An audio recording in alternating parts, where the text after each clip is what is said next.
Muy buenas noches. La presenté para hacer una exposición en relación con el taller Análisis Sentencia T-229-2016, emitido por la Honorable Corte Constitucional.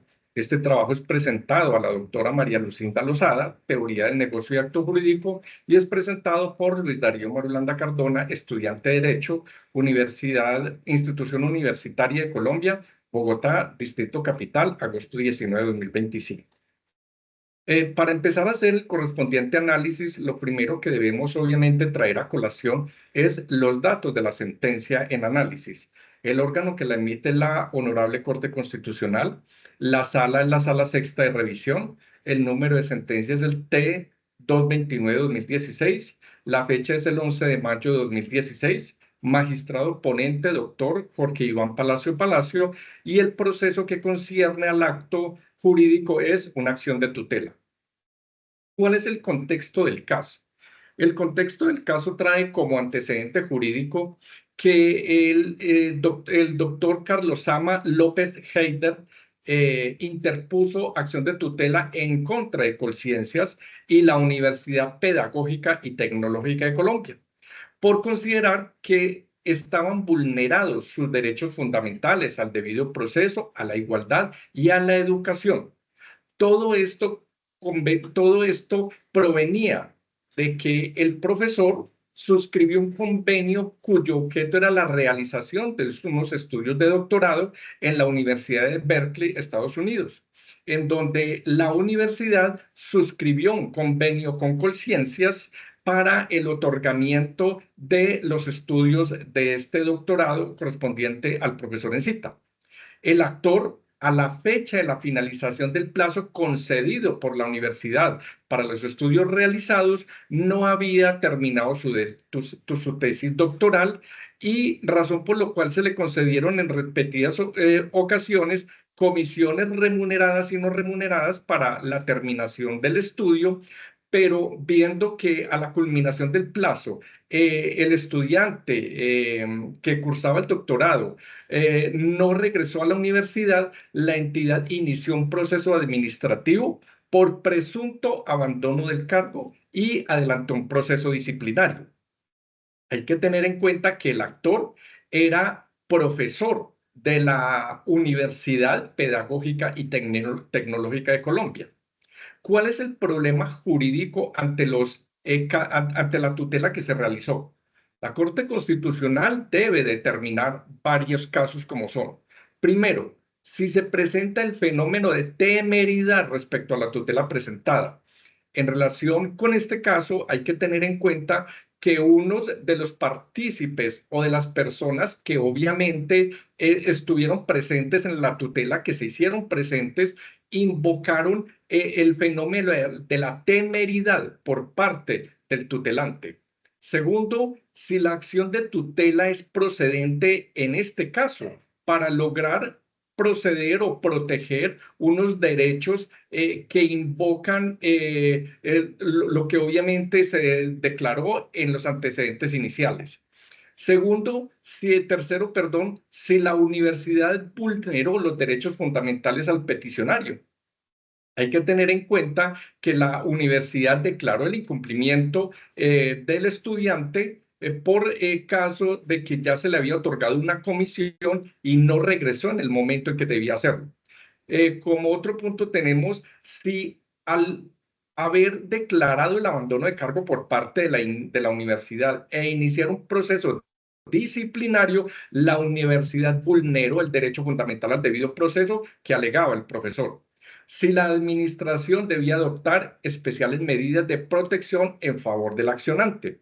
¿Qué normas aplicables o vulneradas se establecieron en la tutela? El decreto 2591 de 1991, los acuerdos de la Universidad 021 del 93, 087 del 2000, 021 del 93, el contrato de crédito educativo 063 de 2009, el contrato de crédito educativo número 183 de 2008, suscritos con el estudiante, el convenio de cooperación número 05 de 2008, suscrito entre la Universidad y Colciencias, el contrato de comisión de estudios remunerados 185 de 2008, suscrito con el estudiante, la resolución 6092 del 2014, la resolución 1436 de 2015, 1987 de 2015 de la universidad, el contrato de comisión de estudios remunerados 185-2008, la Constitución Política, la Ley 30 del 92 y el Código Civil.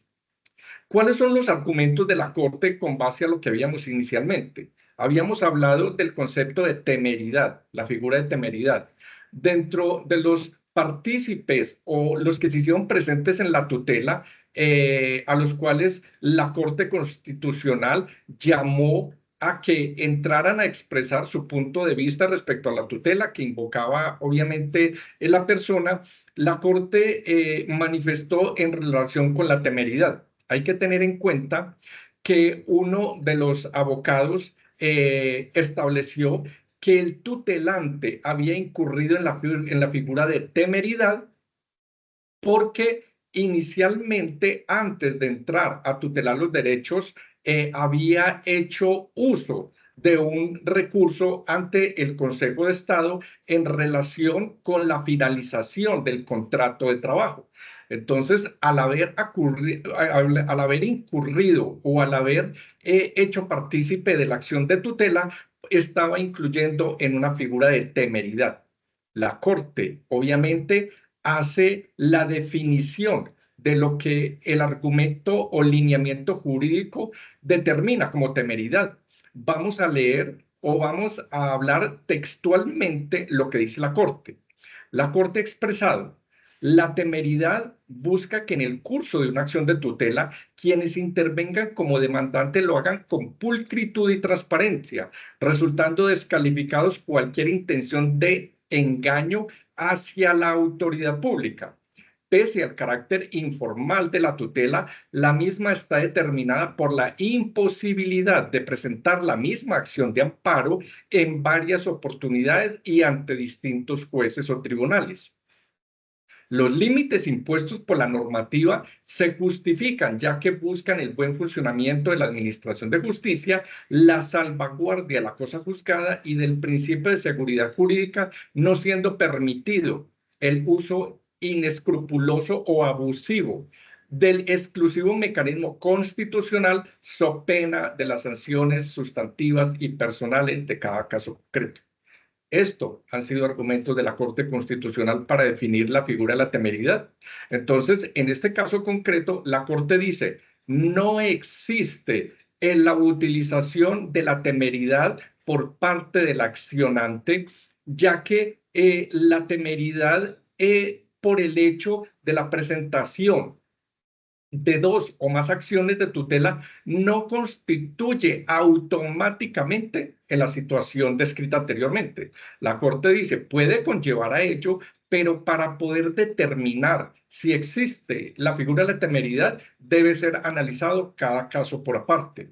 Analizada la situación correspondiente, la Corte determina que no existe figura de temeridad por el actuante. Procedencia de la acción de tutela. También los partícipes que están llamados a expresar sus argumentos jurídicos han dicho que no procede la acción de tutela en este caso. La Corte, en relación con el punto, ha dicho que hay que tener en cuenta que la tutela no es un organismo o un mecanismo procedente para el estudio de controversias contractuales, pero que sin embargo en algunos casos se ha aceptado este procedimiento ya que muchas veces están inmersos derechos constitucionales. Entonces dice, este es un caso contractual entre la universidad, Colciencias y el estudiante al cual se le otorgó el derecho de hacer sus estudios en el doctorado. Sin embargo, como dice la Corte, hay que examinar si en esa parte contractual es procedente o hay objeto de discusión algo que tenga que tener como evidencia que en algún momento se estén vulnerando derechos. Entonces dice, el estudiante, que fue quien obviamente tuteló, expresó que se violaban sus derechos. Entonces la Corte entra a analizar si realmente se violaron esos derechos. En ese momento, él decía que la legalidad del acto administrativo, donde le habían terminado su contrato de trabajo y donde habían declarado el abandono del cargo y la iniciación de un proceso disciplinario, le habían vulnerado el derecho al debido proceso. Entonces dice la Corte, vamos a examinar si existe una vulneración a esos derechos que obviamente usted tiene. Como conclusión, en relación con la constitucionalidad de la declaración de incumplimiento contractual, la sala dice no, no se ha violado, no existe un incumplimiento del contrato, no se ha violado el derecho fundamental al debido proceso, porque la universidad respetó todas las actuaciones en lo que conllevaba a los requerimientos al estudiante para que se hiciera partícipe, para que entrara a soportar. ¿Por qué si la universidad en 4 años que le había dado para el doctorado no se había hecho presente? Es más, a manera de antecedentes se trae que el estudiante demoró 6 años para terminar su tesis de doctorado. Tengamos en cuenta que el estudiante que en este momento estamos hablando era profesor de la universidad. Por esa razón, y teniendo en cuenta que ya se habían suscrito contratos con el estudiante para que terminara en los 4 años, la universidad termina el contrato laboral con el profesor y le declara el abandono de cargo. Procediendo esto, entonces, lo que hace la Corte Constitucional es que dice que no existe ninguna violación a un debido proceso en esta parte. La universidad estaba en todo su derecho, el que obviamente terminar el contrato de trabajo. Hay que tener en cuenta que el estudiante declaraba que no existía motivo para terminar el contrato porque ya había un caso de fuerza mayor. En ese momento, la Corte Constitucional ha declarado que no existe fuerza mayor porque el estudiante ya sabía desde el momento en que había suscrito el contrato y el convenio para estudiar cuál podía ser el tiempo para su tesis doctoral. Entonces, cuando hablan del abandono de cargo, la constitucionalidad de la declaración del abandono de cargo, la Corte Constitucional dice, es válido argumento de la universidad. ¿Por qué? Porque cuando una persona o un empleado, un trabajador, durante 3 días consecutivos no asiste a su sede de trabajo, existen dos consecuencias dadas de acuerdo al reglamento de la universidad, que era la declaratoria del abandono de cargo y la posibilidad de iniciar una actuación disciplinaria. Claro está, en el momento en que se inicia el proceso disciplinario, en este caso sí prospera. La Corte Constitucional dice no, sí puede terminar el contrato laboral, mas no iniciar un proceso disciplinario porque en desarrollo de la normatividad es desproporcionado. Si ya había incurrido en una finalización del contrato de trabajo, ¿por qué razón seguía una situación arbitraria como es determinar el que se iniciara un proceso disciplinario? Hay que tener en cuenta, a manera antecedente, que ya el estudiante, en el momento en que la universidad le hacía los llamamientos, expresó su deseo de terminar su contrato porque él veía que podía existir un proceso disciplinario. Entonces, la Corte dice, el estudiante manifestó en algunos momentos que terminaran el contrato de trabajo. Claro está, existían otros lineamientos en lo que él había firmado.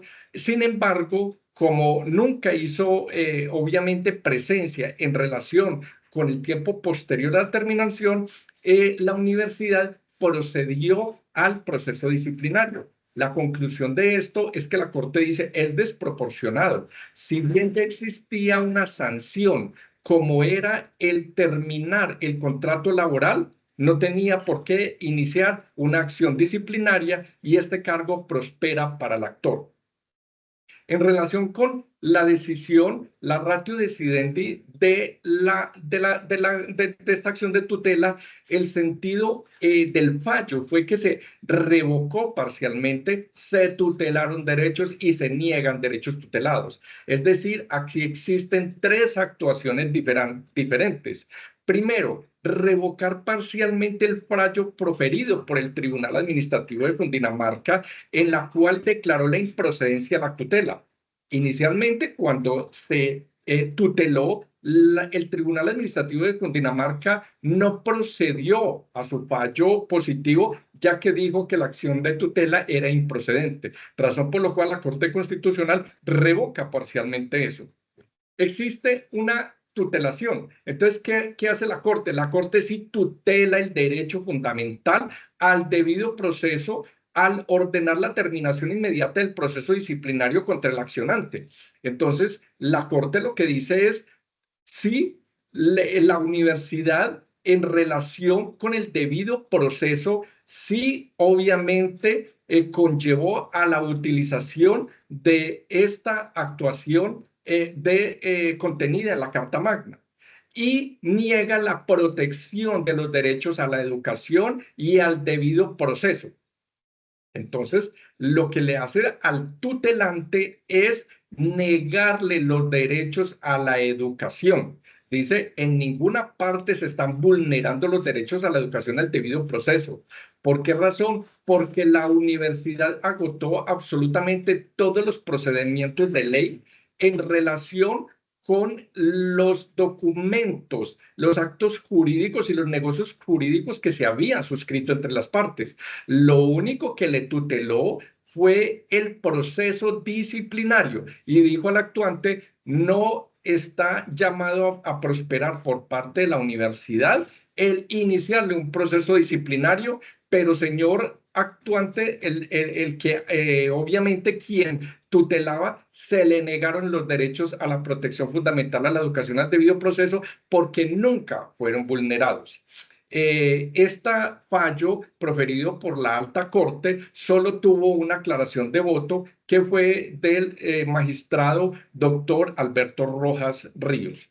En relación con el impacto, la relevancia para la materia de la teoría del negocio del acto jurídico con todo lo que sucedió, es muy importante determinar el artículo 1602 del Código Civil, el cual establece que los contratos son ley para las partes. Todo contrato legalmente celebrado es una ley para los contratantes y no puede ser invalidado sino por su consentimiento mutuo o por causas legales. Entonces, hay que tener en cuenta que esta disposición que hemos acabado de leer, pues obviamente tiene una significancia muy grande para el derecho civil y es el reconocimiento de la voluntad individual de las personas como eje definitorio del sistema legal.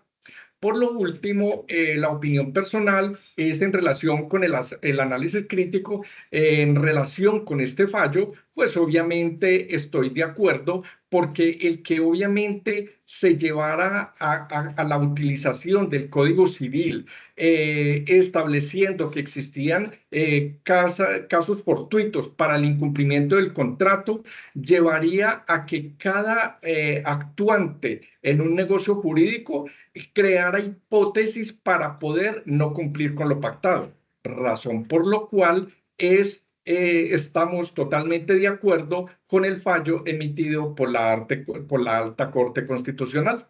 Agradecemos la atención a esta exposición y próximamente nos estaremos viendo. Muchas gracias y feliz noche.